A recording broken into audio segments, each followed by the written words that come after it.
The future of the contact center is no contact at all.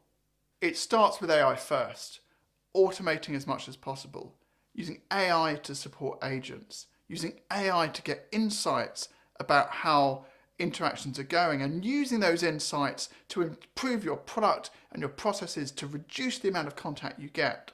And then your agents migrate to more senior roles, not on the floor talking with customers, but managing the AI, teaching the AI, training the AI, coaching it, giving it guardrails, watching carefully and making sure that it's performing as it should do. It's saying the right thing. It's not missing opportunities to upsell or retain customers.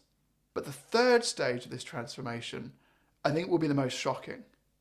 And that's because I believe ultimately that the AI doesn't belong in the contact center. It belongs in the pocket or the ear of the consumer.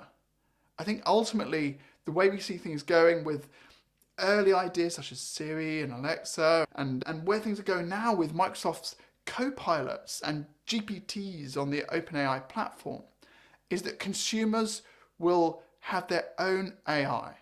They will choose what AI they use, which providers they trust with their data and their information. And they will have their AI reach out to your organization to get things sorted out. So your responsibility is going to be not to provide the agents, nor even to provide the AI, but to provide the APIs that consumer AI will interact with to get things done. Now, sometimes those APIs won't be enough, and there you will need some very highly skilled problem solvers with the ability to cut through red tape, cut through process issues, go deep into the data and really resolve those problems that AI and your APIs can't.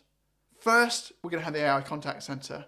Then we're going to have the no agent contact center. And then we're going to have no contact center at all. But consumers will be empowered by AI that they trust to get things done for them.